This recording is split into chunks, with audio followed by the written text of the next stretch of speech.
ating mga katikikay, so andito nga tayo ngayon at tayo ay magpapasalamat sa mga blessings na dumarating sa atin. Ito nga ay nag-video lang ako at ako ay tinamad na salita dito, kaya sabi ko mag-voice over na lang ako pag uwi.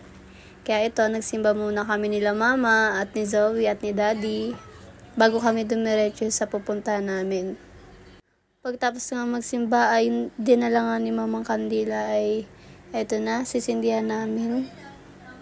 Sabi ko nga kay Zoe ay try niya magsindi dito. Ayan, medyo natatakot pa nga siya magsindi dahil first time nga niya lang tong gawin. Ayan, so ayan, sindihan naman niya at hindi niya mailagay dun sa loob kasi nga ay siya ay natatakot. Kaya sabi ko ako na lang ang maglalagay ng kandila. Sobrang thank you nga pala sa mga tao nagsusuporta sa amin at nagmamahal ng sobra-sobra. At ganun din syempre sa Panginoon, dahil kung hindi dahil sa Kanya ay hindi namin ito makakamit kung ano ang meron kami ngayon. Kaya panalangin ko din na sana ay humaba pa ang buhay ni Daddy at ni Mama at syempre ng mga taong nagmamahal sa amin. Dahil kung hindi rin sa kanila ay wala rin kami dito. Ayan. So, ito nga at pasakay na kami ulit ng tricycle. So, ayun, dinala nga pala namin yung tricycle para may paglagyan ng mga bibili namin mamaya. Kasi marami-rami din ang bibili namin. Mga gamit dito sa bahay at paninda na rin ni mama. Dapat nga sa Gemag din kami bibili ng paninda. Kaya sabi ko na lang ulit kay mama na dito na lang kami bumili para isahan na lang. Kasi dadaan pa kami mamaya sa salon para magpaayos ng buhok. Andito na nga kami sa market para bumili ng mga paninda ni mama at ng mga gamit na rin sa bahay. Ayan, sinakay na nga namin si Zoe dito sa cart para hindi na siya maglalakad kasi para hindi na rin siya mapagod. Kasi itong bata na to ay napaka-reklamador. Super! Dito nga ay for the pili lang ako ng aming shampoo sa bahay. At andito rin may kita niya si mama na nagtuturo din siya. Kasi sabi ko kay mama, nagpuputol-putol yung buhok ko kasi gawa na din siguro sa ginagamit namin na Palmolive na shampoo. Kaya sabi ko kay mama, mag-iba naman kami ng gagamitin na shampoo. Sabi ko, what if mag-Johnson na lang tayo? Diba? Baliwag ang above girl. Dahil desisyon ako, wala rin. Si mama rin ang nagdesisyon. Diba? Ang galing. Ayan. So, bibili nga si mama ng sabon na rin sa CR namin. Ayan. So, ang ambag ko na lang ay magpa-cute. Makikita nyo naman dyan, diba? Ayan. Nilagay ko na lang sa cart yung mga nilalagay ni mama. Kasi hindi ko rin naman alam kung ano yung mga gamit na wala din sa bahay. Kasi si mama na ang nag-check ng wala sa bahay. Kaya ayan. Siya na lang yung pumipili. Ayan, marami nga si mama dito. Tingin doon, tingin dito, tingin dyan. Ayan. So ako, for the tingin na lang din sa mga pinipili ni mama. Tsaka, napansin ko din talaga na si mama is copy na copy talaga ni ate. Kasi pag bumibili si ate, tulad din ni mama. Ang daming pili, tapos isa lang din naman ang bibilhin. Buti na lang hindi ako yung anak na reklamador. Lalo na sa mga ganito. No, marami sa tingin, di ba? Grabe, tapos napansin ko din pala dito, no, habang nag-e-edit ako. Grabe din pala yung buhok ko, no. Lumubo na yung sa likod. Buti na lang. Thank you kay titas. Di ba? So, new look na ulit ang above girl.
ayan. So, marami din nga pala kaming naipamili ni mama. Pero more on gamit sa bahay at paninda lang niya. Ayan. Pamili na kami ng galon na Sunrox kasi mas kailangan namin to sa paglalaba. At isa pa, lagi rin kami nauubusan ng detergent. So, matagal na nga pala tong smack card ko. From EO pa to, yung binigay sa akin ng EO. Kasi nung time na nagpasalamin ako, second time ko magpasalamin is, may binigay sila sa akin na card, kala ko kung ano. Tapos, yun na nga yan, yung SM card. Tapos, ito na siya, nagagamit ko na siya kapag namimili. Namimili kami ni mama. Lalo na pag sa SM, gamit na gamit talaga siya. Ayan, pumunta na nga pala ako dito para bumili rin ng Bonamin. Kasi ilang days na lang din yung biyahe namin ni Zoe. At yun nga, ilang days na lang is babiyahe na rin kami ni Zoe. At kami lang ang dalawa ni Zoe mabiyahe. Kasi hindi nga makakasama si mama dahil walang magbabantay ng tindahan at ng bahay. Dahil sila ni daddy ang may iwan sa bahay. Ayan nga, busy ang bata sa kakaturo kasi ang cute ng Santa Claus balloon na nilagay nilang design dito sa SM. Super cute. So, ayan, napag-isipan nga namin na kumain muna bago kami pumunta sa next destination namin. Ayan. So, tuwan-tuwa nga ako dito at nag-aasara ng maglolo. Sila talaga ang magkalaro, no? Sila talaga ang mag-best friend. Ayan, dahil nga kami ay dinalaw na ng gutom. Ayan, napa-order na nga kami. At dito nga si Zoe, kitang-kita niyo naman. Gutom na talaga siya. Kaya sinabo niya yung kanin kahit mainit pa. Ayan, ito nga pala yung ulam ko. Daing with laing. Ang sarap niya. And favorite ko talaga din ang bangus. Lalo na kapag daing. Ayan. Kasama ko pala dito. Kompleto kaming 4. Ayan. So, syempre, banding na rin namin nila mama at ni daddy. Yan. Dito nga ay tapos na kaming kumain at nagpasama nga pala ako kay mama dito mag-CR. Sabi ko sa kanya is mag-CR muna kami bago kami pumunta at baka nga kami ay maihi. Walang CR, diba? Ayan, yung buhok nga namin ni mama before kami magpa-ayos ng hair.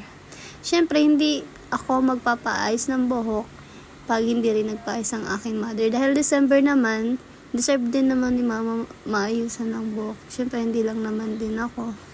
Gusto ko kung anong meron ako is meron din si mama at ganun din yung ate ko. Pero, syempre si ate naman ay may work. Kaya niya na yun. Kaya, ayun, si mama na lang muna. Super thank you talaga ako na binigyan ako ng mother na super bait. Like my mother earth. Yan. Diba? Ang sweet ni mama.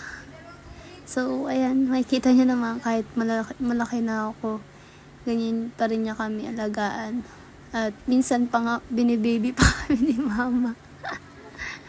Ganon siya ka-sweet. Kahit minsan naiinis ako. Grabe, no? Bilis lang ng panahon.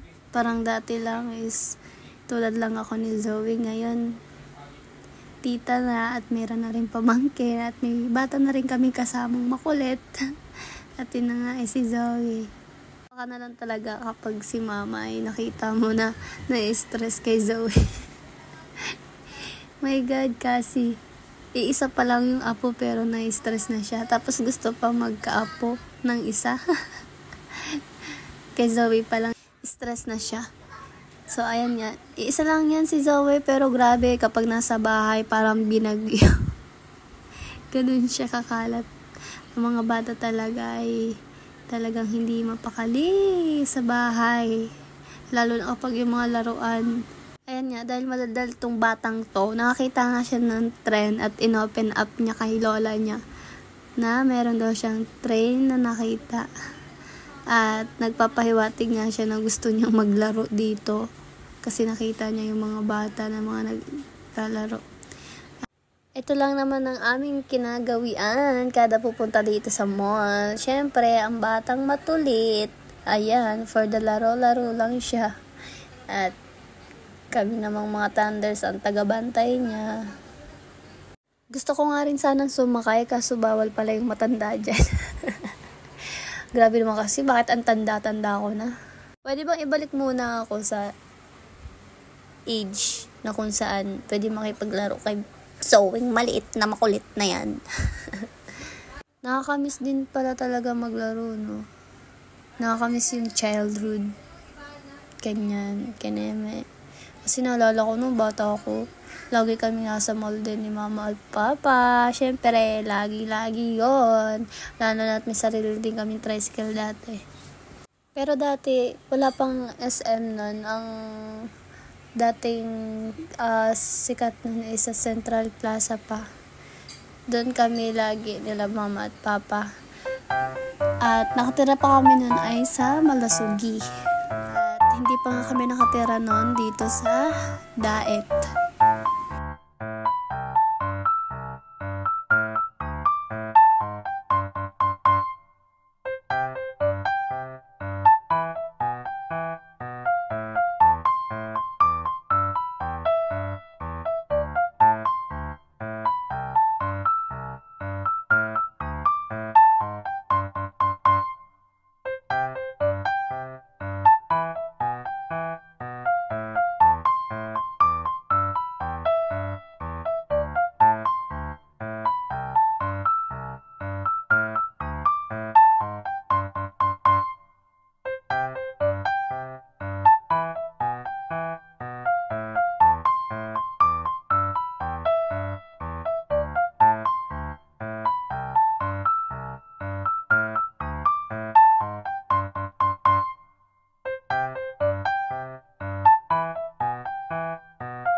Galing pala magmotor eh. Enjoy. Parang di naman. Ba't nakabusama ka mukha? Daw, tingin. Yan, ganyan. Wait lang ha. 1, 2, 3. Isa pa. 1, 2, 3. Isa pa, yung taas ang paa. 1, 2, 3. Ma, kayo daddy.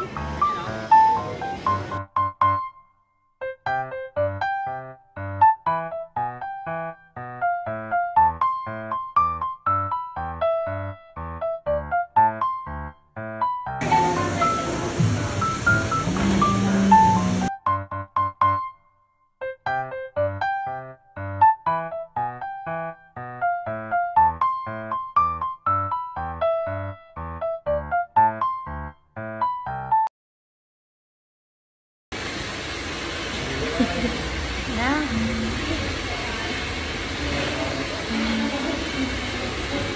Ibog naman. Ano yan? Gulaman. Yan siguro niya lagi sa akin ng gulaman. Ha? High five tayo ng paa. High five ka. Sabi ko, upper tayo ng paa. 1, 2, 3. Isa pa. Next. Wow, feel.